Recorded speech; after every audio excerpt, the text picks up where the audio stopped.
In this week's Bizline, real estate businesses face difficulty due to legal procedures and drastic solutions needed to overcome legal difficulties in real estate market. Hello there, you're tuning into Bizline on VTV International. You're with me, Hoàng Hằng. The legality of property projects is a critical factor in attracting both domestic and foreign investment into various economic sectors. Recently, market liquidity and investors' confidence have not shown signs of recovery, with many property projects still facing delays due to legal procedures. Consequently, the real estate market remains sluggish. Thus, resolving legal issues in the property market has become paramount for economic stability and growth. This edition of Bizline focuses on solutions for legal difficulties and measures to expedite real estate projects, thereby boosting investors' confidence.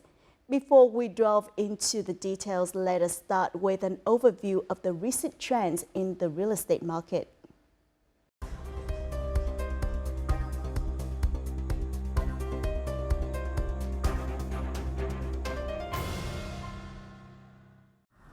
This year, real estate businesses are facing their highest level of maturing bond debt in the past 5 years, reaching approximately $4.8 billion.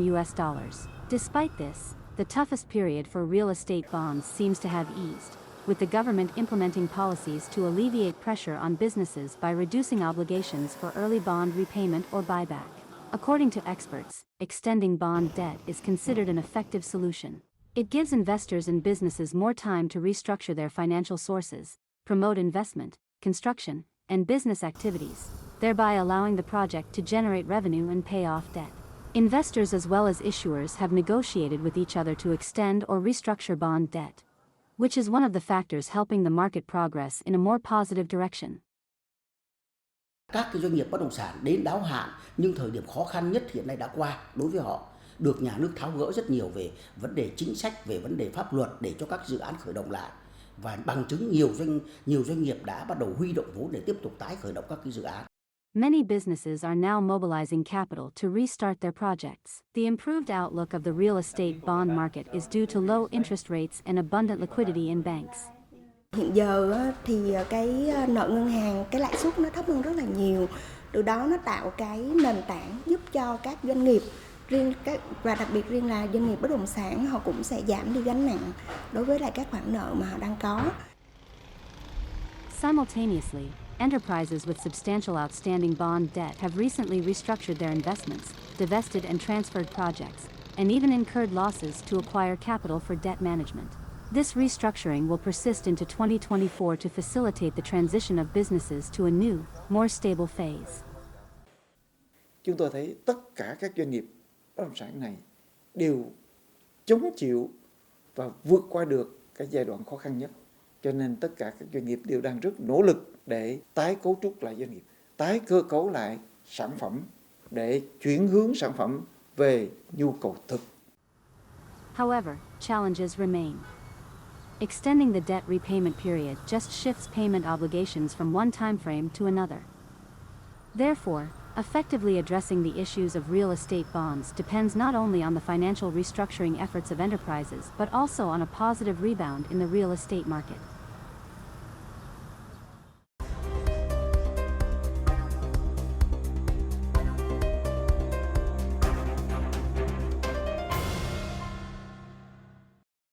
While credit lending to real estate businesses is promoted and quite attractive, businesses still encounter difficulties during project implementation. These challenges stem from legal issues and varying procedures in different localities. Businesses require additional policy support to surmount this obstacle.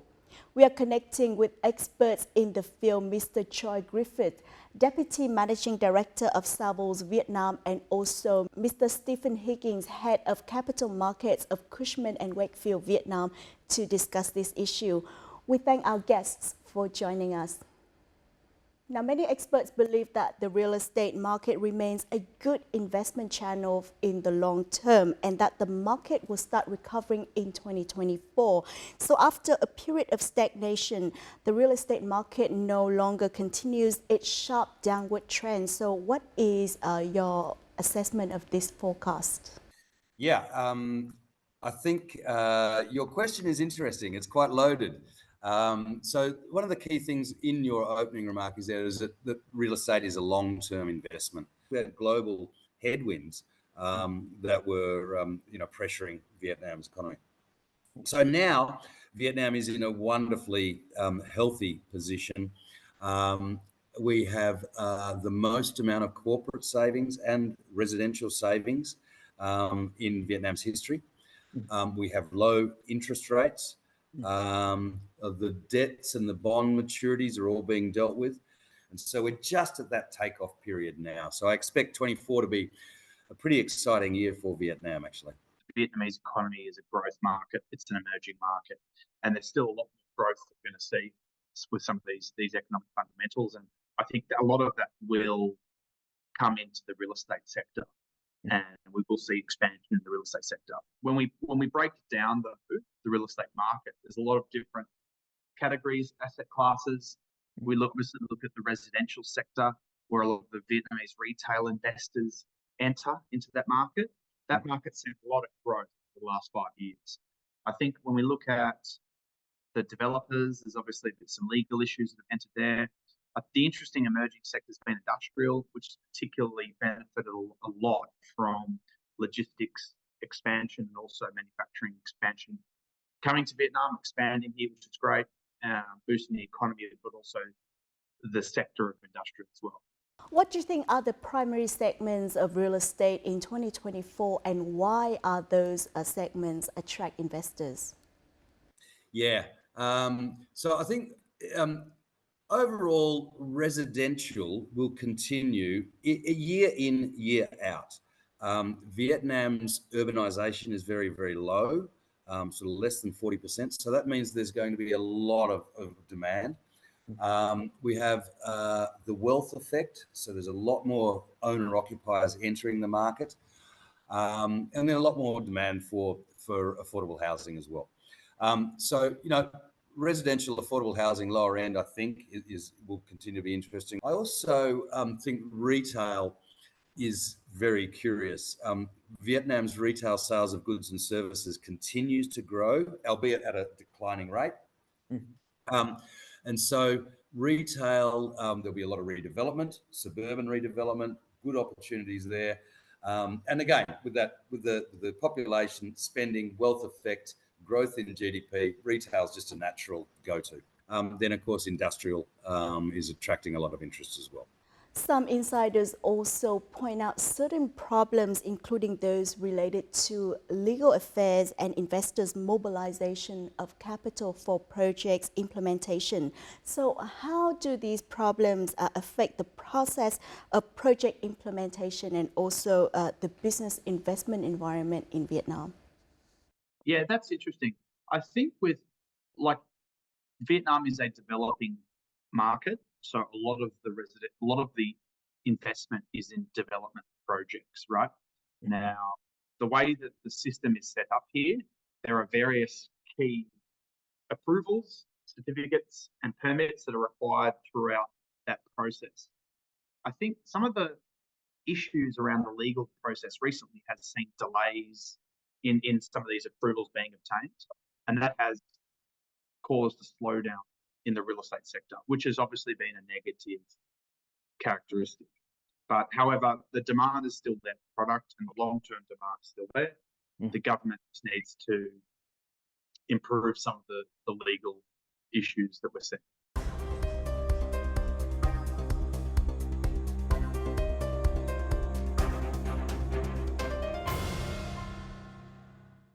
Vietnam's economy has experienced significant growth in recent years, maintaining stability despite global fluctuations.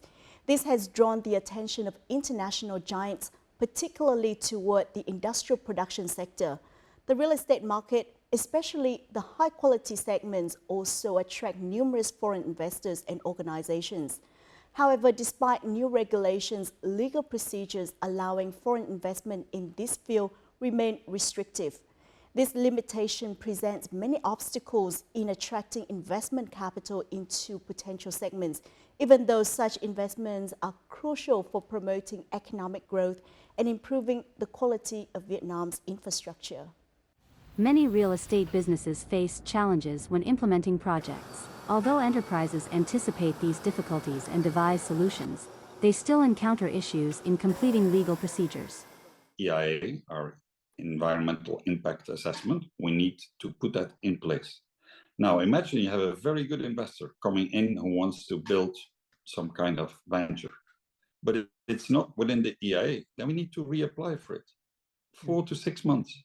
And then, if it's approved, only then our customer can apply for his EIA, another 4 months. So that investor faces at least 10 to 12 months before he can even start and get an IRC submittal approved. Regulations regarding project implementation procedures remain complex. Enterprises aim to finalize procedures for investing in industrial production. However, their investments are often delayed due to legal processes. The legal system for foreigners is very complicated. Licensing, approvals, permits are very lengthy and sometimes very unpredictable. It makes the cost higher. It makes the project individually less profitable. Foreign investors have expressed caution regarding the legal ownership of the project, seeking a clear approval roadmap from the authorities. At present, only a handful of projects possess clear legal ownership and the necessary development approvals, which has led to investor hesitancy towards market entry. Similarly, banks encounter challenges when there's a lack of collateral for lending to real estate projects.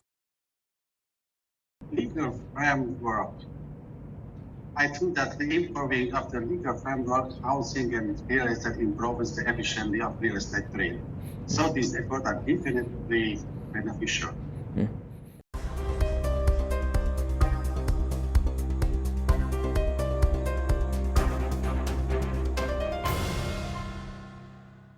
Bottlenecks related to legal procedures, credit accessibility, and also land procedures and pricing have pushed the real estate market into a lot of difficulty, even though the government has made efforts to address these problems. So how do these bottlenecks affect the demand of real estate in Vietnam? Yeah, so I actually don't think this is the demand side. This is supply side. So I think the credit thing, we don't worry about that anymore. The credit's being released, there's credit available, the debt's cost is low, so the credit side is not a problem. From the supply side, though, market value frameworks and these particularly for compensation and clearance of land has been a problem, and the implementation has been a problem. And the Prime Minister's been very, very vocal, saying about the disbursement of money for infrastructure and these major projects.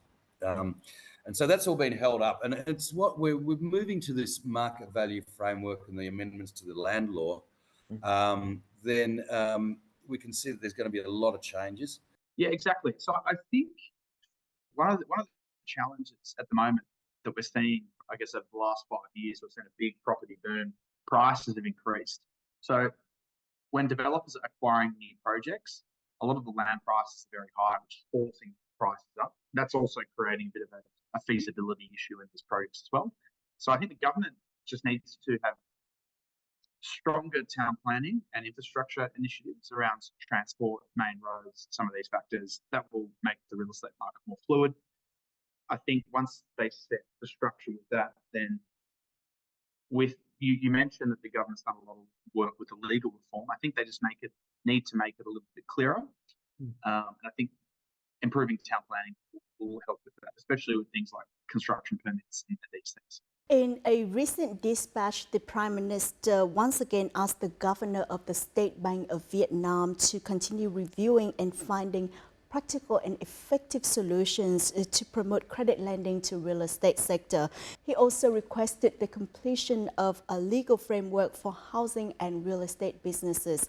So what are your thoughts on these efforts? Yeah, I think the government's been very, very proactive, and this has happened over, it's not just a recent period. The Prime Minister has been urging a release of credit for quite some time. The issue around this is there's no point in simply releasing credit if there's no supply. And what has happened, there's been this bottleneck, as you've mentioned, around the bureaucratic procedures, the limbo, the legals. Without all of that being cleared up and that machinery working, then there's no point in having credit availability. And so what we need to do is push through those policies. This amended land law is wonderful, so that we can then push on, use the credit, and then get ready for takeoff. Yeah, look, that's great. And I think it's for this economy to grow more, which it obviously will, but for the economy to grow in a healthy way, there definitely needs to be a very healthy environment for credit, especially for real estate projects and development projects, right? So that's obviously a really great focus that the government has.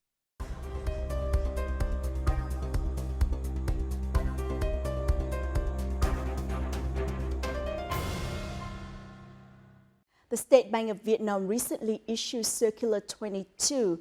This amends and supplements several articles in Circular 41 and sets regulations for banks' capital adequacy ratio. Notably, the risk coefficient for lending to industrial real estate projects will be reduced by 40% when compared to other real estate sectors. As the risk coefficient decreases, banks can reduce their provisioning, creating more rooms for lending. This serves as a technical solution to direct capital towards priority areas. According to a report by the Vietnam Real Estate Market Research and Evaluation Institute, industrial real estate remains a market highlight. Mitigating risks when funding industrial real estate projects could potentially drive growth in this sector. Price is always an element. The financial aspects of an investment obviously one of the key elements, but it comes with the risk evaluation. So the government made amendments about the taxation, which is very welcome. That kind of more transparency is what the foreign investors are looking for. A notable update in this circular is the inclusion of regulations on calculating risk coefficients for assets. These assets are credit institutions' receivables, and their value is now determined based on credit ratings, not only on collateral.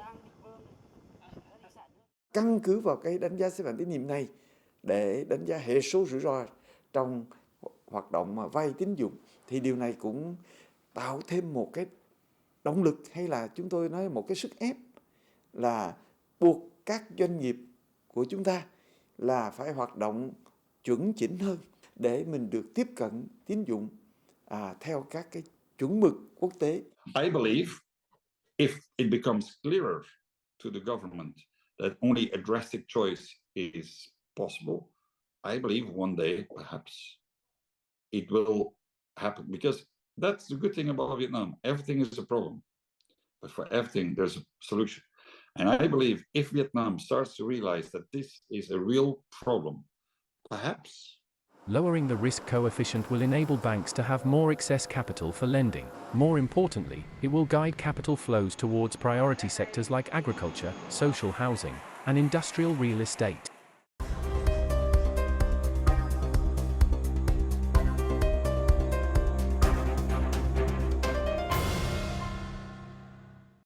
Now, how will the revised land law set to take effect in 2025 resolve these problems? I think other experts are probably worried a little bit about the implementation and thinking too far ahead about the negative side of that. I don't see that at all.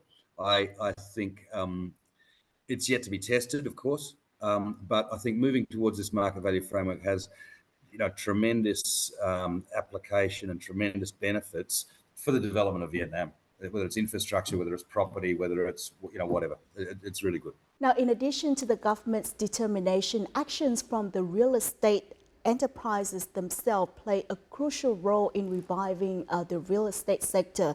So what do you think about this opinion? Yeah, definitely. And I think that there needs to be a healthy balance between the private sector and the public sector. Obviously the government.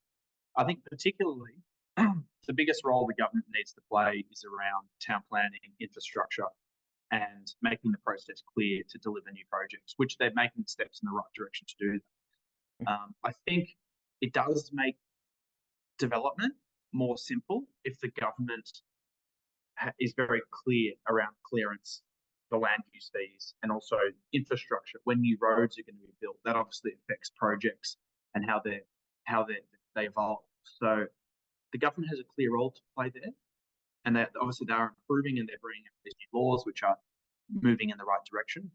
And I think look, that there is plenty of private sector money that want to get into the real estate sector, especially from overseas, a lot of foreign direct investment.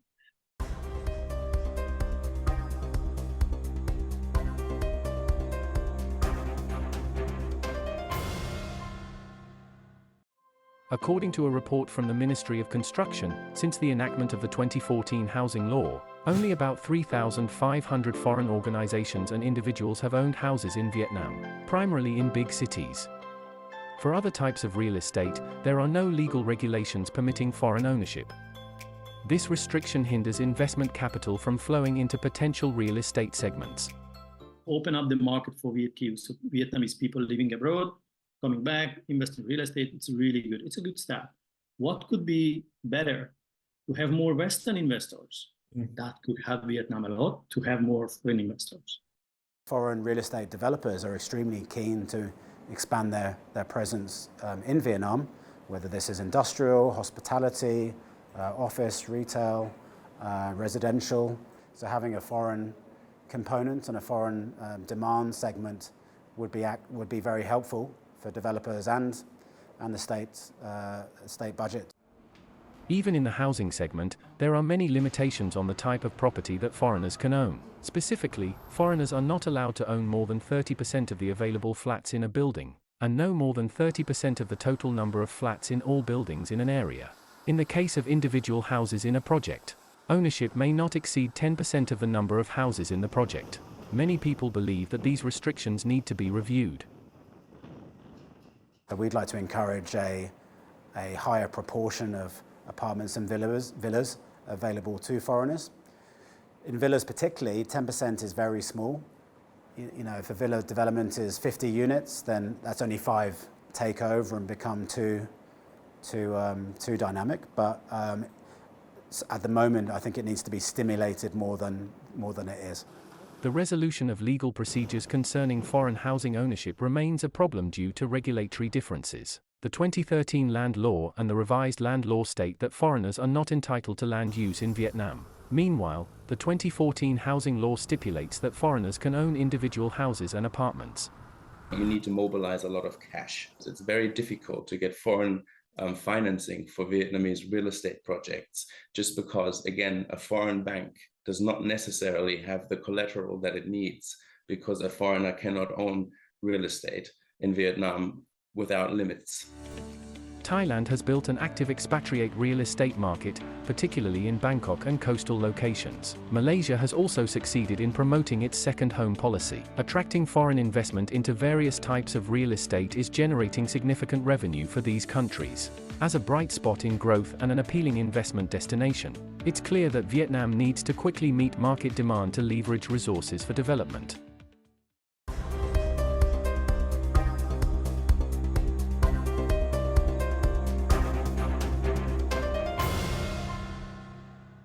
From the viewpoint of foreign experts, addressing legal issues for real estate businesses not only aid market development but also enhances Vietnam business investment appeal to foreign investors. So what suggestion do you have for advancing reforms in administrative and legal processes related to the real estate sector?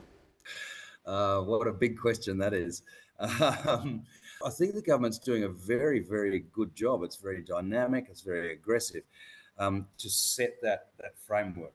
But again, my view is it needs to be more at that, almost at the administration level of the implementation. Solid amount of savings in the banks, low interest rate environment, that pushes investors, developers, owner-occupiers into looking how to use their money better, property is a long-term investment. So in order to move things ahead, we really need that implementation. What I'd love to see personally is a digitised cadastre and all land records digitised, so that we have a really, really good high integrity system of understanding registration of land deals. Now, what are your thoughts on the future of Vietnam's real estate market? It's important to have a progressive town planning strategy and an infrastructure strategy to connect Ho Chi Minh City, the surrounding provinces. I think once you get sort of fluid connection, it has great impact on real estate prices and quality projects. Developers will spend more money building greater projects if they have certainty around how their project's going to connect with different parts of the city. So I think it's really the government, it's really just driving town planning initiatives and infrastructure, but also, more transport related infrastructure initiatives. If you have a look at all of the indicators, Vietnam is in a very, very strong position. The domestic economy is strong. Retail sales, goods and services still ticking along. Everything is going quite okay. High levels of FDI, foreign investment, work is being generated, the wealth effects moving, GDP is growing. So it's all sitting there, all to be played for. But overall, things are looking pretty healthy. Once again, we thank both of our guests for being here with us. The central bank plans to manage interest rates according to macroeconomic stability and monetary policy objectives. It will continue encouraging credit institutions to access low-cost capital and support the economy. Experts predict that loan interest rates would decrease in the future. The impact and effectiveness of policy reforms and improvement in legal procedures are gradually deepening following 20 continuous adjustments recently. Numerous laws projects have been modified and approved by the National Assembly. Experts indicate that one of the most significant challenges is the legalities associated with projects. If this issue is resolved in the 2024-2025 period, the real estate market is expected to recover, contributing to the overall economic growth of Vietnam. And on that note, we wrap up this edition of Bizline. Stay with us for more content, or you can download our app VTVgo from App Store and Google Play for a lot more. Thanks for tuning in, and until next time.